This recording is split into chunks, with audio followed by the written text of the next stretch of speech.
Bonjour à tous, je suis très heureux de vous retrouver donc aujourd'hui pour une nouvelle vidéo. Donc on va parler de l'Audi TT MK1, donc première génération, aussi appelé 8N.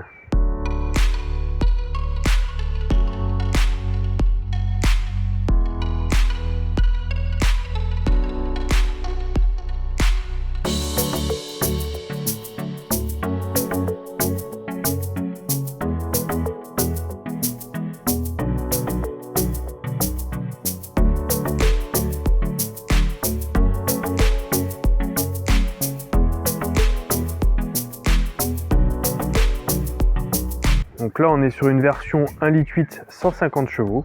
Donc elle est dans une configuration avec une robe gris dolomite et des jantes Caressa en 17 pouces. Donc ça c'est spécifique à l'édition Design Edition.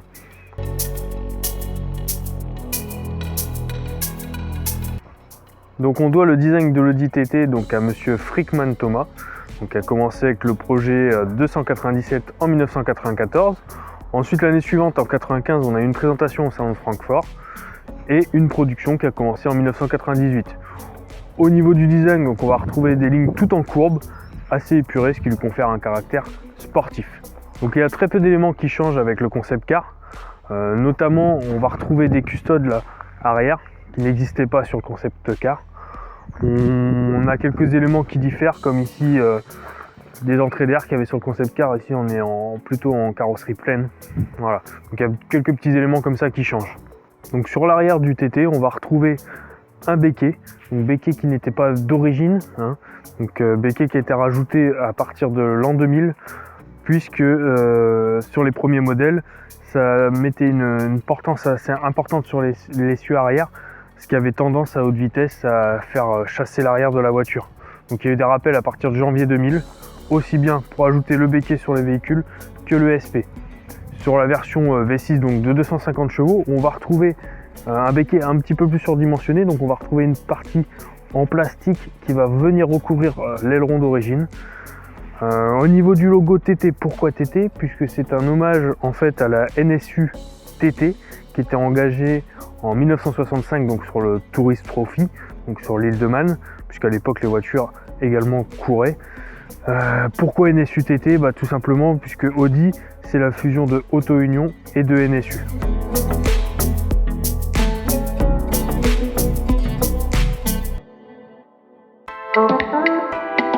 Donc on va retrouver également sur l'arrière du TT donc une trappe à carburant en alu, donc taillée dans la masse, qui lui confère encore d'autant plus un look bien sportif.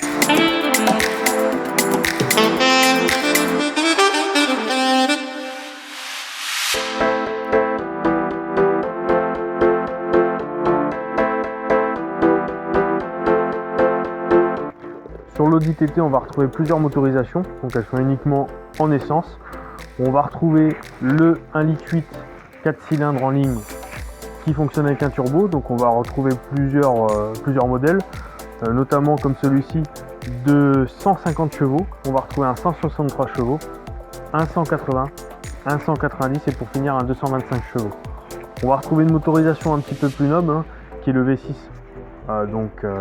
en V, qui lui est un 3 litres 2, donc atmosphérique, de 250 chevaux. Donc au niveau des phares, on va retrouver différents types de phares. On va retrouver des phares donc à fond noir comme celui-ci, ou des phares à fond gris. On va les retrouver soit en version halogène, soit en version xénon. À savoir qu'en version xénon, on va retrouver donc un lave-phare pour le xénon, qui sera situé sur la partie basse du phare.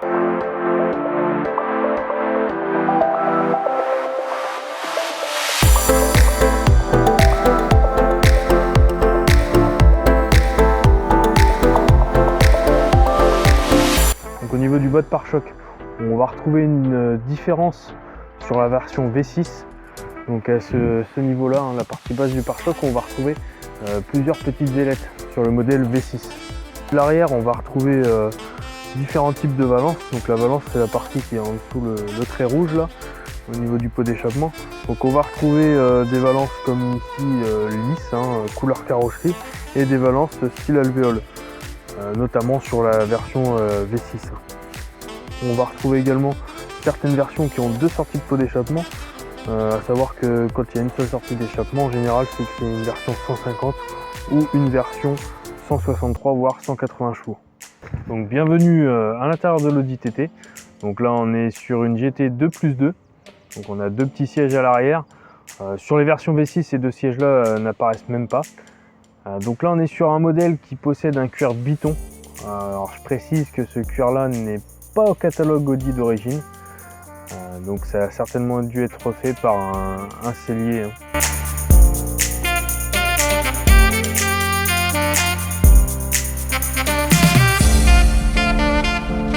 Donc à l'intérieur de cette Audi TT, donc on est plutôt sur une ambiance sportive, sans superflu. Donc on va retrouver de nombreuses formes circulaires, comme ces aérateurs, les boutons, les contours, etc. On va retrouver également beaucoup de pièces en aluminium qui font les détails de cette voiture, comme par exemple cette autoradio, donc qui est cachée par cette sublime pièce en alu, siglée du logo de TT. On a l'impression d'être dans un cockpit. Au niveau des pièces en alu, on va par exemple retrouver ce guide de genou qui est recouvert donc d'un petit morceau de cuir pour pouvoir poser son genou et qui pourrait aussi très bien servir de poignée pour s'accrocher dans une conduite un petit peu plus sportive au niveau du passager. C'est juste une pièce en cuir voilà, qui se détache tout simplement. Voilà. Et donc on pourrait se tenir à ce niveau-là.